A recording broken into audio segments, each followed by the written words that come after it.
نحمده ونصلي على رسوله الكريم والصلاة والسلام على سيد الأنبياء والمرسلين أما بعد فأعوذ بالله من الشيطان الرجيم بسم الله الرحمن الرحيم قال الله تبارك وتعالى في القرآن المجيد والفرقان الحميد هل يستوي الذين يعلمون والذين لا يعلمون وقال النبي صلى الله عليه وسلم خيركم من تعلم القرآن وعلمه أو كما قال النبي عليه الصلاة والسلام۔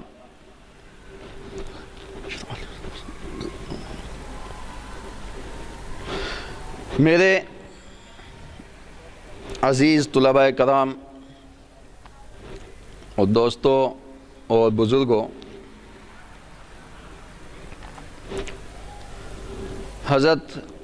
مولانا قاری نفیس صاحب کے کہنے پر آپ کے سامنے چند نصیحتیں کہہ لیں بیان کرنے آیا ہوں۔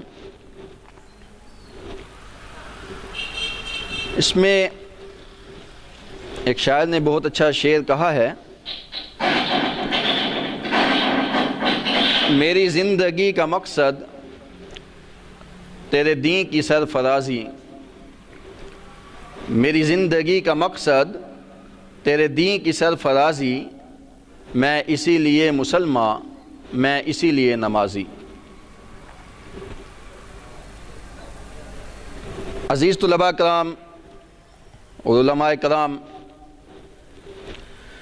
جس کی وجہ سے آپ صلی اللہ علیہ وسلم نے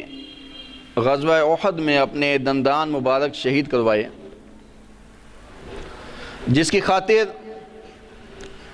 آپ صلی اللہ علیہ وسلم سفر طائف میں آپ صلی اللہ علیہ وسلم کے جوتے مبارک اور پاؤں مبارک لہو لہان ہو گئے، جس کی خاطر آپ صلی اللہ علیہ وسلم کو، آپ صلی اللہ علیہ وسلم کی دو بیٹیوں کو طلاق ہوئی، جس کی خاطر آپ صلی اللہ علیہ وسلم کے سگے چچا سید الشہداء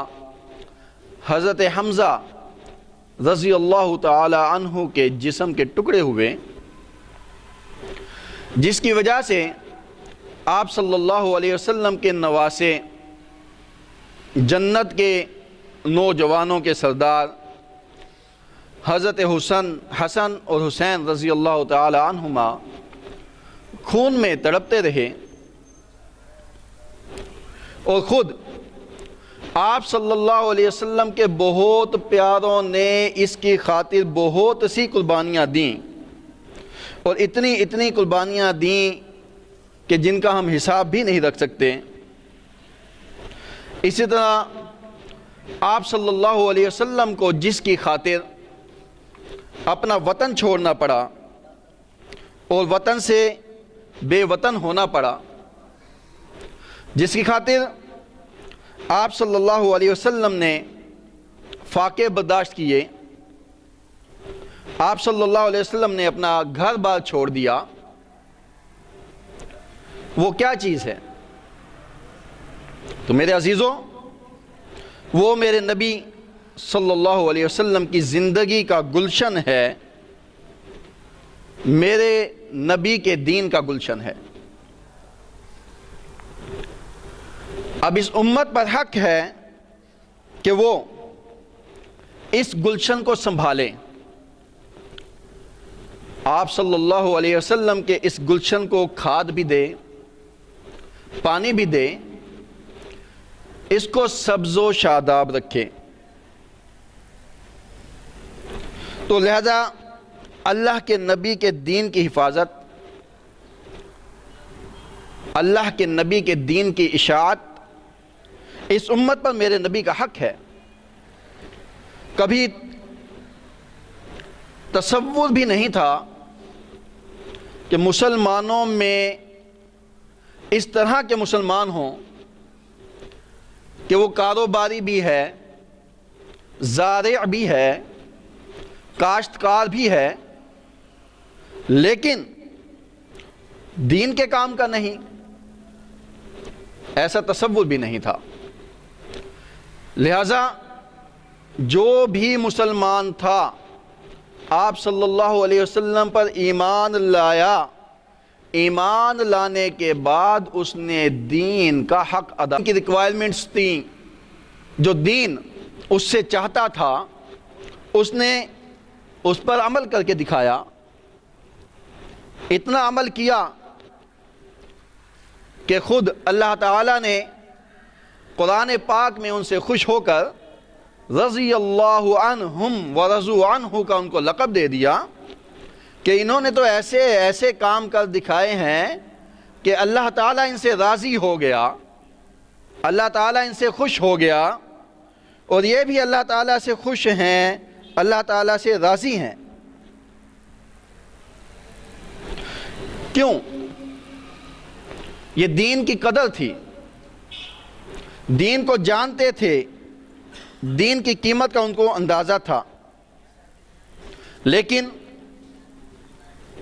جب سے مسلمان کا نہ مال لگ رہا ہے، نہ وقت لگ رہا ہے، نہ اس کی کوئی سوچ ہے، نہ اس کی کوئی اولاد ہے، تو دین کی بے قدری میں اضافہ ہوتا چلا جا رہا ہے۔ وجہ یہی ہے کہ اس نے نہ وقت لگایا نہ پیسہ لگایا۔ میرے عزیزوں، اگر دنیا میں ہم دیکھیں، صرف ایک موبائل لے لیں، اگر کسی کا موبائل زمین پر گر جائے، خود سے گرے، بچے سے گرے، تو دل میں خراش پیدا ہوتی ہے۔ اسی طرح کوئی آپ نے بائک لی ہے، کار لی ہے، اس پہ کوئی خراش پیدا کر دے تو وہ صرف گاڑی پہ نہیں لگتی، انسان کے دل پہ بھی لگتے ہیں کہ میں نے یہ گاڑی لی تھی، اس میں خراش پیدا ہو گئی، اس میں نقص آ گیا۔ وجہ کیا ہے؟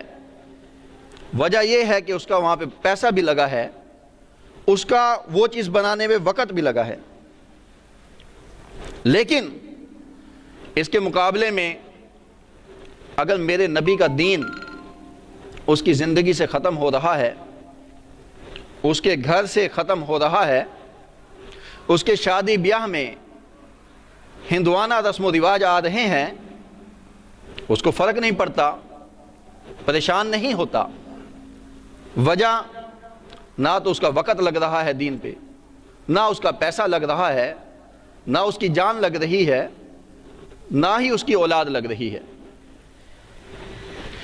لہذا اس دین پہ اس کا لگا کیا ہے؟ جس کا لگا ہے وہ پریشان ہے۔ یہ تو آپ حضرت ابو بکر صدیق رضی اللہ تعالیٰ عنہ سے پوچھیں کہ آپ صلی اللہ علیہ وسلم نے ان کے بارے میں فرمایا کہ یا اللہ، میں نے سب کا حق ادا کر دیا لیکن ابو بکر صدیق کا حق ادا نہیں کر سکتا۔ اس نے جو معاملات میرے ساتھ کیے ہیں، جو معاملات تیرے دین کی خاطر کیے ہیں، ان کا حق میں ادا نہیں کر سکتا۔ حضرت ابو بکر صدیق رضی اللہ تعالی عنہ سے پوچھیں، وہ فرماتے ہیں اَيَنْقُصُ الدِّينُ وَأَنَا حَيٌّ اَيَنْقُصُ الدِّينُ وَأَنَا حَيٌّ، کہ دین ختم ہو جائے اور میں زندہ رہوں، یہ کیسے ہو سکتا ہے؟ یہ کبھی بھی نہیں ہو سکتا کہ اللہ کا دین ختم ہوتا چلا جائے اور صدیق زندہ رہے، صدیق کے زندہ ہوتے رہتے ہوئے ایسا کبھی بھی نہیں ہو سکتا۔ تو لہذا میرے عزیزو، میرے نبی کا حق ہے کہ اس گلشن کے لیے میں نے کیا کیا۔ ہر ایک کے لیے سوچنے کی بات ہے کہ میں نے کتنا وقت لگایا اس دین کے بارے میں، کتنا میں پیسہ لگا رہا ہوں، کتنی میری سوچ ہے، کتنی میری فکر ہے۔ ہر شخص، ہم میں سے ہر شخص زندگی کے ایک دائرے میں کھڑا ہے۔ یہ دائرہ اس طرح کا ہے کہ جس میں ہر کوئی ایسا نہیں کہ آپ کی بات نہیں سنتا. یہ دائرہ اس طرح کا ہے کہ کتنے ہی لوگ ہیں جو آپ کو سنتے ہیں، جو آپ کو دیکھنا چاہتے ہیں،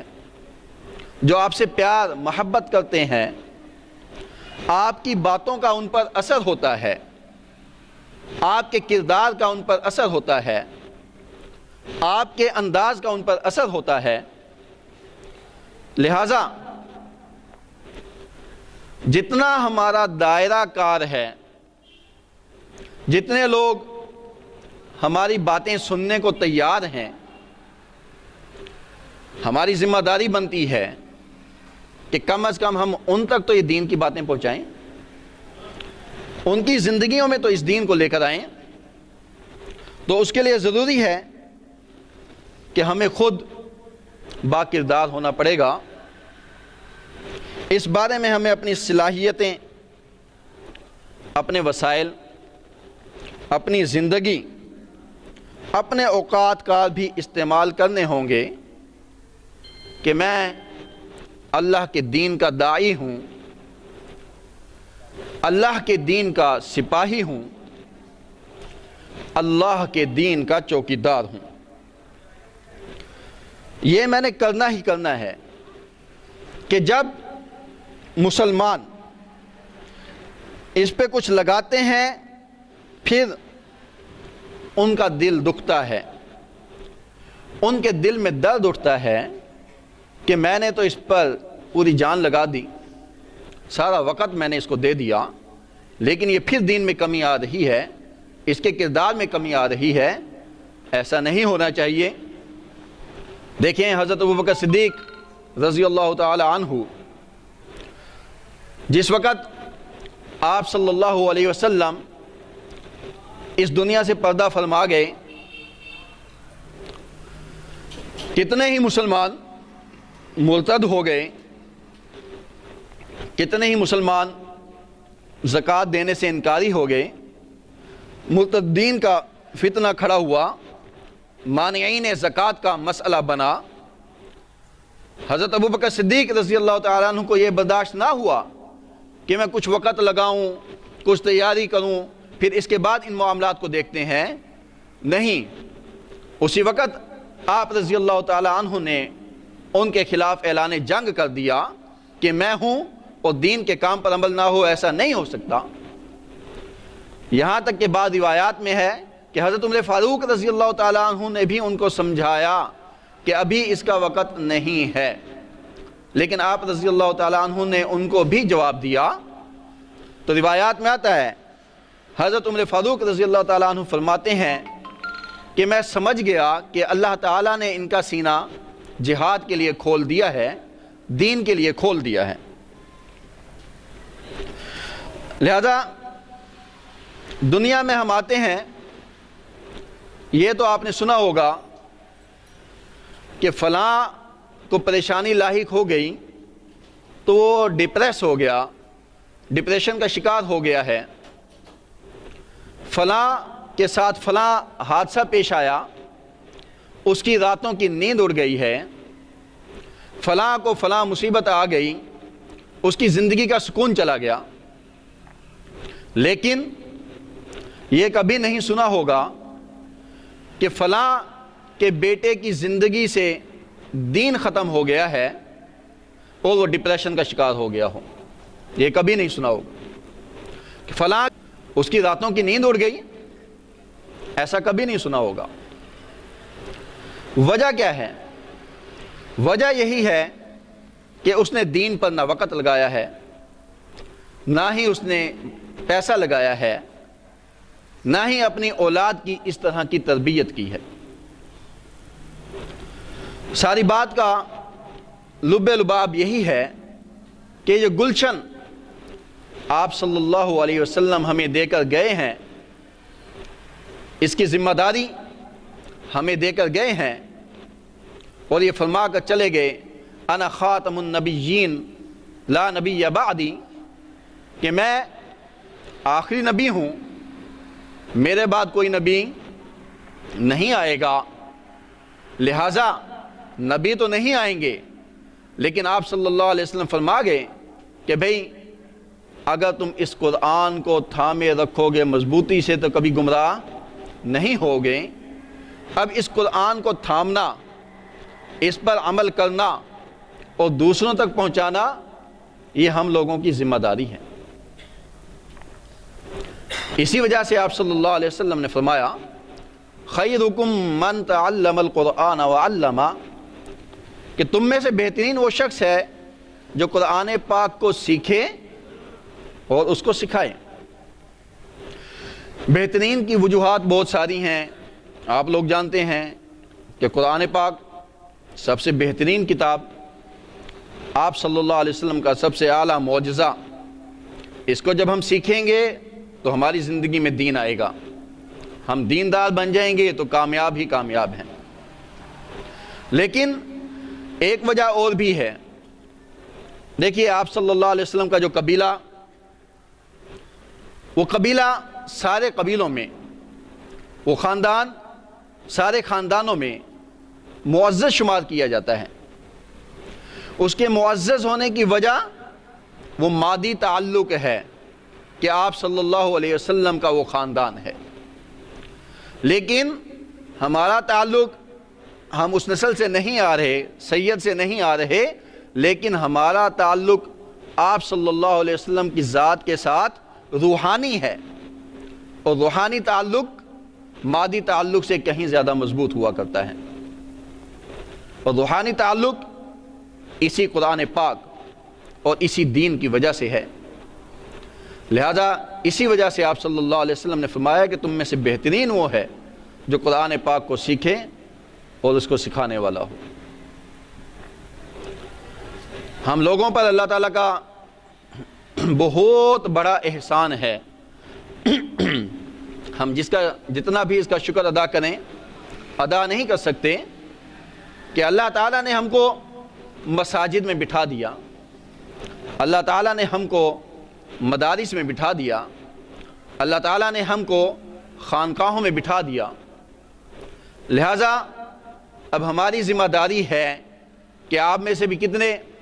کوئی مساجد کے امام ہیں، کوئی مدارس میں درس و تدریس کا کام کر رہے ہیں، تو دین کے مختلف شعبے ہیں، ان مختلف شعبہ جات میں آپ لوگ گئے ہیں، تو لہٰذا یہاں پہ جمع کرنے کا مقصد بھی یہی تھا کہ ہم آپ لوگوں کا دیدار کر سکیں اور آپ لوگوں سے ملاقات کر سکیں، اور ساتھ ہی ساتھ جو ہم لوگوں کے پڑھانے کا مقصد ہے اس مقصد کو دوبارہ سے آپ کو یاد کرا سکیں۔ تو ماشاءاللہ کچھ لوگ تو آپ میں سے کام کر رہے ہیں، کچھ ایسے بھی ہیں جو پڑھ تو گئے یا اپنی پڑھائی بھی مکمل نہ کر سکے، درمیان میں چھوڑ گئے، تو ان کے لیے بھی یہ ہے کہ کم از کم اپنے کردار کو بہتر بنائیں، اپنے اندر اخلاق کو پیدا کریں، تاکہ آپ لوگوں کو دیکھ کر کوئی دوسرا انگلی نہ اٹھا سکے کہ بھئی یہ دیکھو یہ بھی دین پڑھا ہوا ہے، مدارس سے پڑھا ہوا ہے، لیکن اس کی حرکات تو اس طرح کی نہیں ہیں۔ ہم لوگوں نے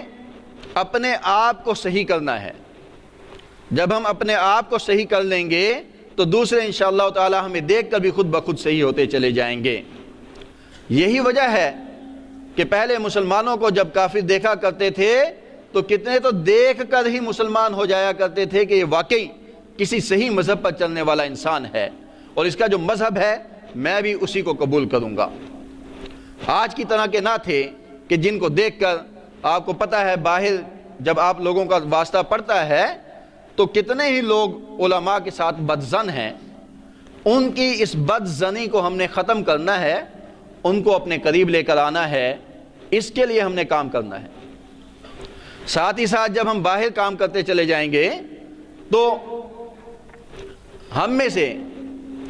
ہر ایک کی ذمہ داری بنتی ہے کہ جہاں ہم دوسروں کے لیے دعائیں کرتے ہیں یا اور معاملات کرتے ہیں، وہاں پہ دعاؤں میں اپنے اساتذہ کرام کو بھی یاد رکھیں۔